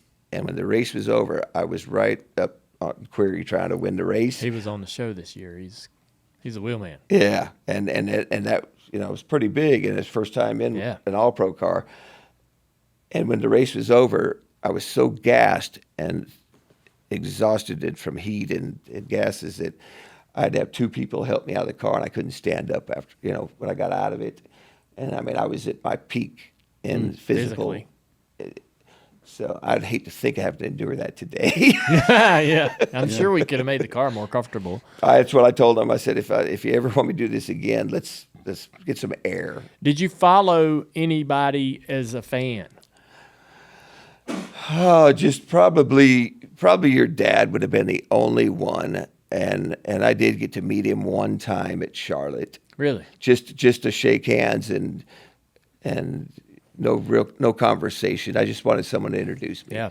He ran dirt a lot in the 70s at Metrolina and Concord. Well, I think that he was the one that at Riverside. This is like the first NASCAR race went straight through the S's. Yeah. And I'm like, that's me. Yeah. I like that. I think that's when I became. I was a fan. That was my first NASCAR race. I'm like, that's the kind of I do. I like that. That's awesome. Oh man! Hey, can I ask you about? You did run a truck at Eldora. You ran without the sway bar. I was so pissed off at you. You know what though? I went and tested at Smoky Mountain, and the other two cars of his, I was a half a second faster than they With were. the sway bar off? And I think that they decided I shouldn't get to win the race because the car didn't handle nothing like it did when I went back to Eldora. Struggled. It was a waste of my time. I said I wish I'd have known the car wasn't going to be nothing like it was at Smoky Mountain. I wouldn't have shown up. So, like, are you saying that? What are you saying exactly? You thought that there was I'm like saying a that they conspiracy? had adjustable shocks and all, and conspiracy. You can't prove that, so I say it. So they had to go back and make shocks off of all the adjustments that were made, and I guess they just missed it. I don't know, but the other guys ran good, and I was a half second faster practicing than his other guys, but still, and you know that Kyle drove my car and won the last Prelude they ever had. did. And when he called me and talked to me about that, he said on his bucket list was to beat Tony Stewart at his own racetrack, and that's why he called me. And I said, I think we can do it. And I must say, I mean, I was impressed. Anybody thinks he's not a race car driver is mistaken. He could drive anything. Yeah. The reason I'm asking, because I remember you were in some sort of legal lawsuit against Tony Stewart, and I thought it was because they had wronged you somehow with what you raced at Eldora, right? Yeah, I never did do a lawsuit. I knew that wasn't going to be good for my career or my visits back to Eldora. But one thing it did do, I won the Dream.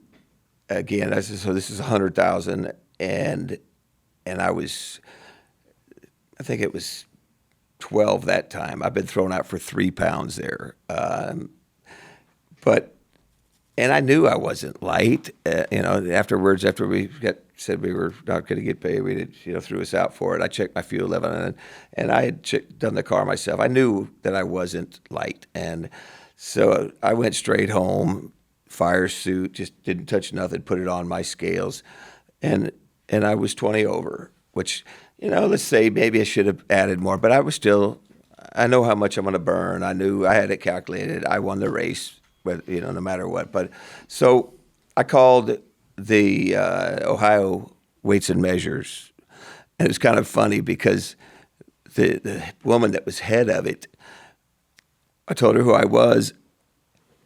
Well, she was a big fan when she was younger. Mm-hmm. So I told her the whole situation, and she said, well, I'll tell you what I can do. She said, I can get the truck and all the weights and go down to Eldora.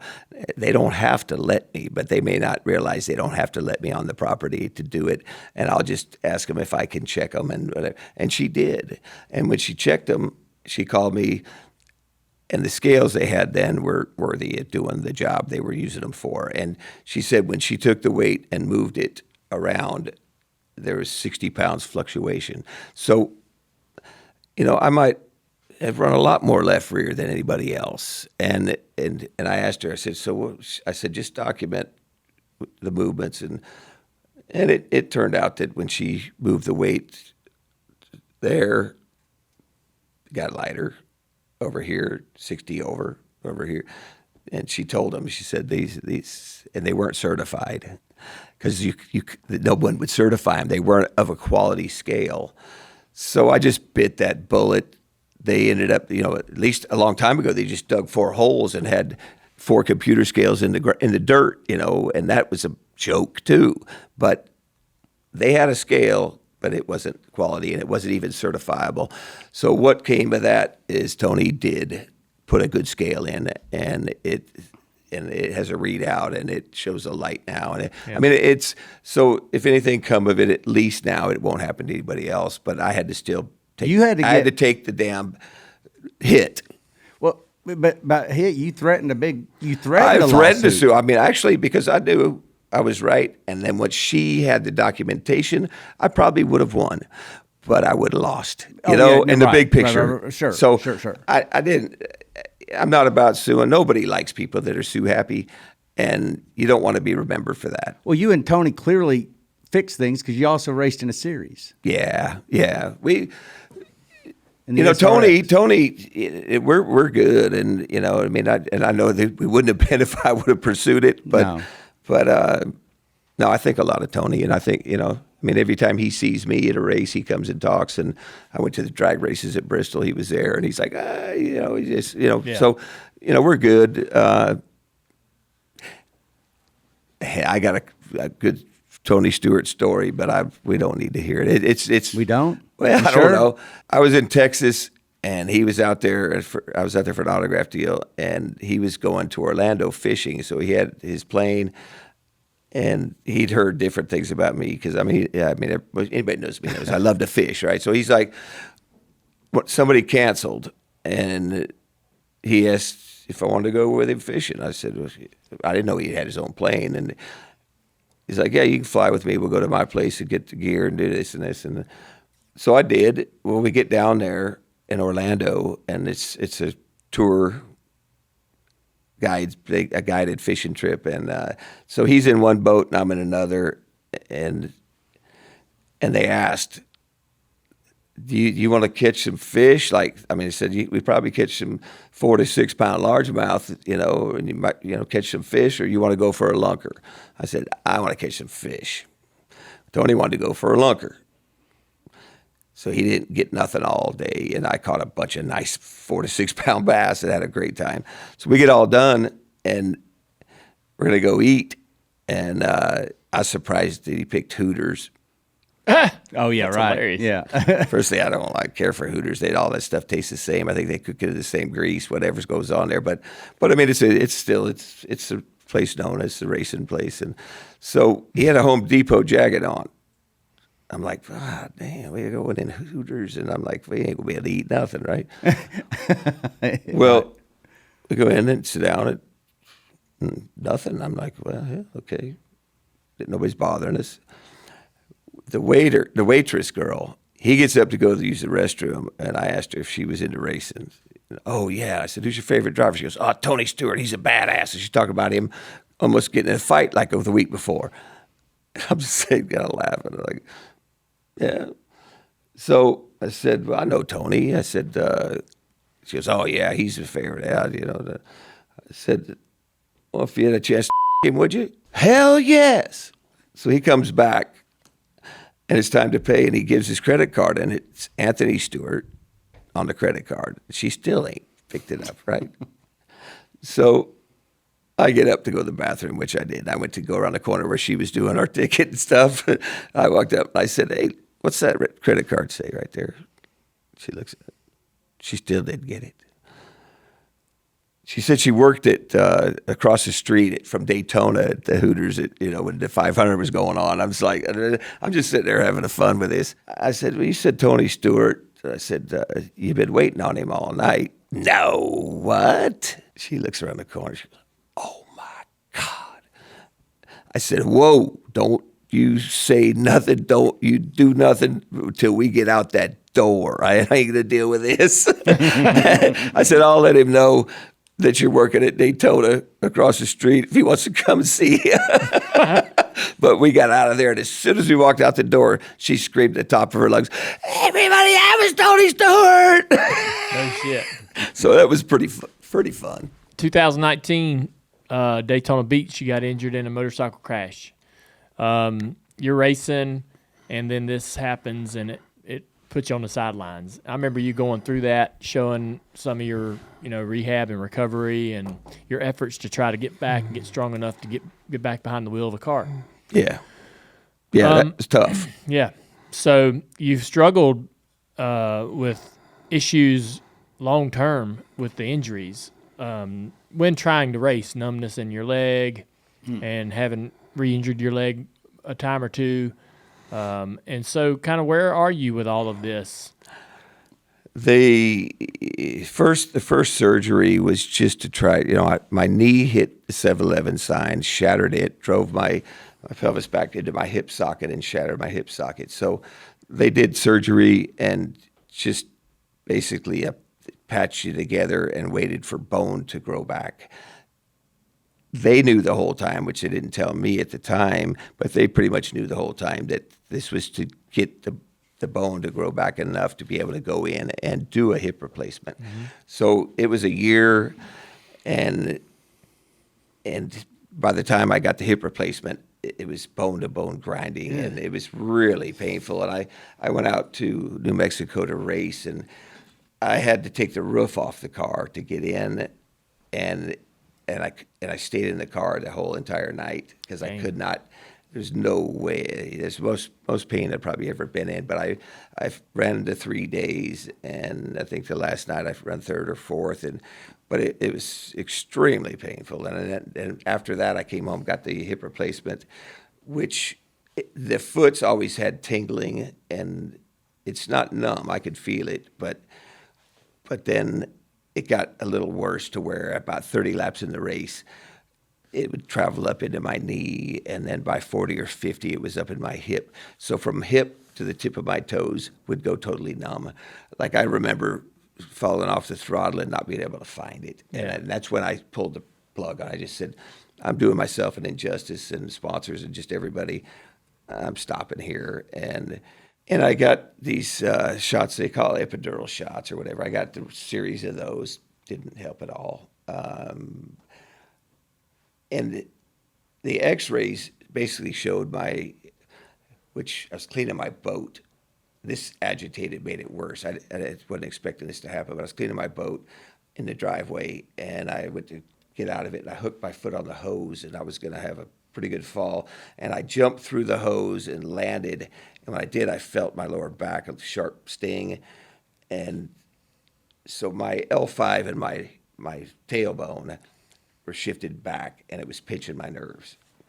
And now my left foot had not gone numb, and now my left foot's going numb too. So chiropractor stuff didn't really help. What I started doing, and my chiropractor sponsor and friend, Steve Sobera, ended up telling me, he x-rayed me, and he's like, yeah, this is back. And he said, he suggested I try sleeping on or laying on. And you know those tubes that you get in boxes of shipping stuff, just air tubes? Mm-hmm.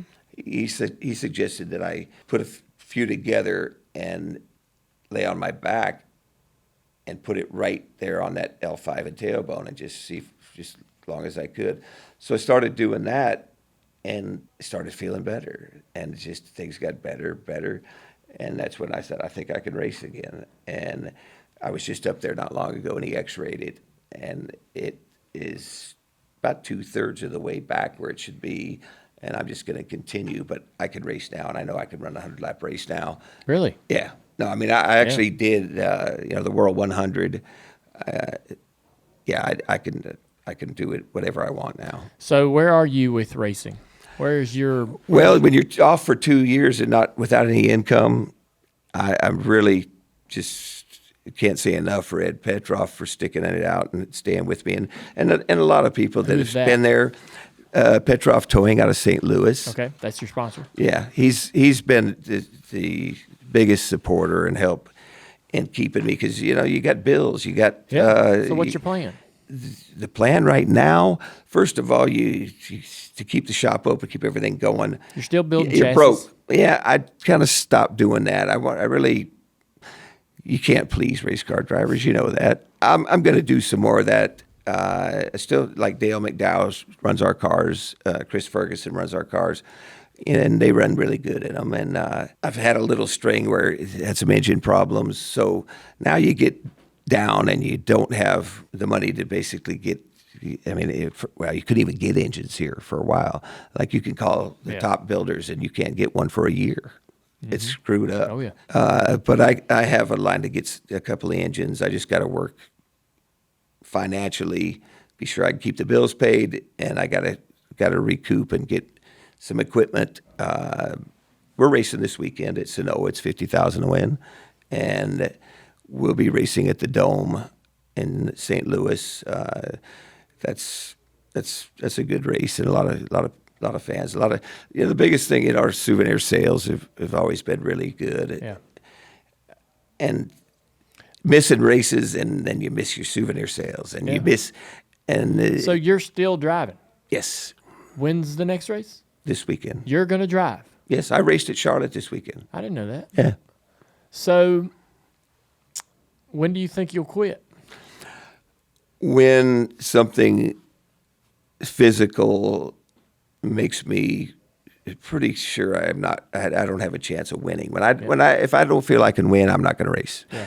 And it's either going to be, if you can't see or you can't, something physical is going to happen to where I'm sure that I don't have the chance I used to have at winning. And, I always tell people I really don't like racing, but I like riding around collecting checks, I mean, we've had a really good career and won a lot of races, and I've never settled for anything but winning. And if I'm not going to go to a race if I'm not sure I have a chance of winning. Yeah, I imagine that your excitement and enthusiasm for racing has not changed. It's as similar as it is today as it was in the 80s or 90s. It was the perfect thing for me to do in this life, because you won't conquer it. It's always a challenge, and I get to express myself in the building of the cars and driving of the cars, and my T-shirts. I've always been real involved in my T-shirt world and designs of it, and I trademarked the saying "no weak links" about 25, 30 years ago, and still feel strong about that. I think one day that might be something I take to the masses. So, for people that have watched you and know the name, and all the people that admire the name and the legend and the history, it's good to know that you're the end's nowhere in sight, and that when we think about people as American badasses, or racing gods or legends and heroes, we want to always see them competing. We never want that. We never want the Peyton Manning to retire. We never want Tom Brady to retire. We never want Dale Earnhardt to not be at a Cup race. Right. We always want to be living that dream of watching them compete, and it's good to know that we're still going to have some opportunities to see that. I need to come to a race. Mm-hmm. Yeah, what you need to do is when I get my podcast rolling, you need to come and let me ask you some questions. And come and see our place and hang out. I would love to. Maybe when my dad finishes his project of building the largest home-built airplane that anyone's ever attempted building, and it's got 73-foot wingspan, biplane, twin-engine World War I bomber, and it is one bad mofo, and he's going to fly it this spring. Maybe you could make a trip over. Let me know. That'd be amazing. I would love to. Are you really going to do a podcast? Yes. Or you are? Yes. When do we get to do this? When is this going to happen? It's going to be a little more X-rated than yours, but it'll be good. It'll be fun. We would expect nothing less, Scott. Nothing less. We want the X-rated. Yeah, no, I mean, it'll be a warning, come on, before it starts. Those are fine.